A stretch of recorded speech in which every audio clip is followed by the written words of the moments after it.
ಸ್ನೇಹಿತರೆ ನಮಸ್ಕಾರ.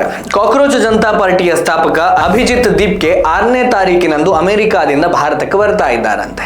ಆ ದಿನವೇ ಕಾಕ್ರೋಚ್ ಜನತಾ ಪಾರ್ಟಿಯಿಂದ ನೀಟ್ ವಿಚಾರದಲ್ಲಿ ಜಂತರ್ ಮಂತರ್ನಲ್ಲಿ ಪ್ರತಿಭಟನೆ ನಡೀಲಿಕ್ಕಿದೆ ಅಂತ ಮೊನ್ನೆ ಪತ್ರಿಕಾಗೋಷ್ಠಿಯಲ್ಲಿ ಸಿಜೆಪಿ ಪಕ್ಷದ ವಕ್ತಾರರು ತಿಳಿಸಿದ್ದಾರೆ. ಒಂದು ವೇಳೆ ಪೊಲೀಸರು ಅನುಮತಿ ಕೊಡದೇ ಇದ್ರೂ ಕೂಡ ಪ್ರತಿಭಟನೆ ನಡೀತದೆ ಅಂತ ಇದೇ ವಕ್ತಾರರು ಹೇಳಿದ್ದಾರೆ. ಹಾಗಾದ್ರೆ ಇವರುಗಳು ಪ್ರತಿಭಟನೆಗೆ ಪೊಲೀಸ್ ಪರ್ಮಿಷನ್ ಕೇಳಿದ್ದಾರಾ? ಕಾಕ್ರೋಚ್ ಜನತಾ ಪಾರ್ಟಿಯ ವಕ್ತಾರ ಈ ಬಗ್ಗೆ ಏನ್ ಹೇಳಿದ್ದಾರೆ ಅನ್ನೋದನ್ನ ನೀವೇ ಒಂದ್ಸಲ ನೋಡ್ಕೊಂಡು ಬನ್ನಿ. So why not go and get the permission beforehand so that the police doesn't have any excuse to stop your protest legally at least?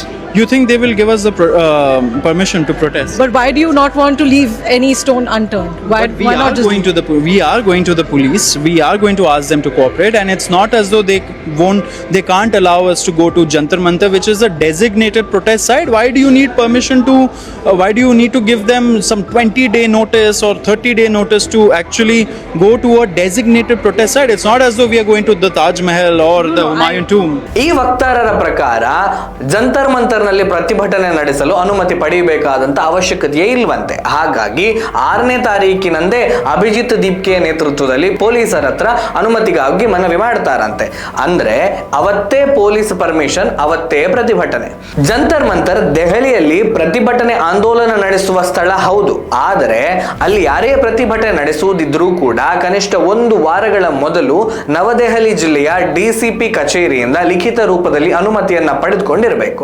ಇದು ದೆಹಲಿ ಪೊಲೀಸರು ಮಾಡಿಕೊಂಡಿರುವಂತಹ ನಿಯಮ ಅಲ್ಲ, ಸುಪ್ರೀಂ ಕೋರ್ಟ್ ನ ನಿರ್ದೇಶನದ ಅಡಿಯಲ್ಲಿ ರಚಿಸಲಾದಂತಹ ನಿಯಮ. ಹಾಗಾಗಿ ಯಾರೇ ಪ್ರತಿಭಟನೆ ನಡೆಸುವುದಿದ್ರೂ ಕೂಡ 1 ವಾರಗಳ ಹಿಂದೆ ಲಿಖಿತ ಅನುಮತಿಯನ್ನ ಪಡೆದಿರಲೇಬೇಕು. ಈ ಕಾಕ್ರೋಚ್ ವಕ್ತಾರರ ಪ್ರಕಾರ ಪ್ರತಿಭಟನೆಗಂತಲೇ ನಿಗದಿಪಡಿಸಿದ ಸ್ಥಳದಲ್ಲಿ ಪ್ರತಿಭಟಿಸಲು ಅನುಮತಿ ಬೇಡವಂತೆ. ನಿಗದಿಪಡಿಸಿದ ಸ್ಥಳ ಅಂದ್ರೆ ಅದು ನಿಯಮಗಳಿಲ್ಲದ ಸ್ಥಳ ಅಲ್ಲ, ನ್ಯಾಯಾಲಯವು ನ್ಯಾಯಕ್ಕಾಗಿರುವ ಸ್ಥಳ. ಹಾಗಂತ ನೇರವಾಗಿ ಹೋಗಿ ನನಗೆ ನ್ಯಾಯ ಬೇಕು ಅಂತ ಹೇಳಿದ್ರೆ ಆಗುತ್ತಾ? ಅದಕ್ಕೆ ಅಂತಾನೆ ಅರ್ಜಿ ಸಲ್ಲಿಕೆ ಮಾಡಬೇಕು, ಪಿಟಿಷನ್ ಹಾಕಬೇಕು, ಈ ರೀತಿಯಾದಂತಹ ಕೆಲವು ಪ್ರಕ್ರಿಯೆಗಳನ್ನು ಅನುಸರಿಸಲೇಬೇಕು. ಆಸ್ಪತ್ರೆಯು ಚಿಕಿತ್ಸೆಗಾಗಿ ನಿಗದಿಪಡಿಸಿದ ಸ್ಥಳ ಅಂತ ಹೇಳಿ ಡೈರೆಕ್ಟ್ ಹೋಗಿ ಬೆಡ್ಡಿನಲ್ಲಿ ಮಲಗಿದ್ರೆ ಡಾಕ್ಟರ್ ಚಿಕಿತ್ಸೆ ನೀಡ್ತಾರ?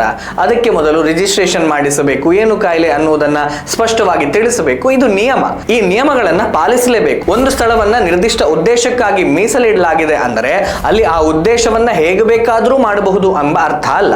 ಕಾಕ್ರೋಚ್ ಪಾರ್ಟಿಯವರಿಗೆ ಈ ನಿಯಮಗಳು ಗೊತ್ತಿಲ್ಲ ಅಂತೇನೂ ಅಲ್ಲ, ಎಲ್ಲವೂ ಗೊತ್ತಿದೆ. ಆದರೂ ಪರ್ಮಿಷನ್ ಪಡೆಯುವುದಿಲ್ಲ. ಯಾಕಂದ್ರೆ ಅನುಮತಿ ಇಲ್ಲದೆ ಪ್ರತಿಭಟನೆಗೆ ಪ್ರಯತ್ನಿಸಿದರೆ ಪೊಲೀಸರು ಅದನ್ನ ತಡೀತಾರೆ. ಅದು ಕಾನೂನಿನ ನಿಯಮ.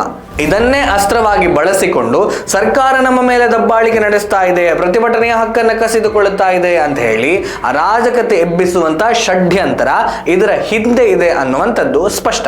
ಆದರೆ ಕಾಕ್ರೋಚ್ ಪಾರ್ಟಿಯ ಹೆಸರಿನಲ್ಲಿ ಪ್ರತಿಭಟನೆಯಲ್ಲಿ ಭಾಗವಹಿಸುವವರು ಒಂದು ಅರ್ಥ ಮಾಡಿಕೊಳ್ಳಬೇಕು.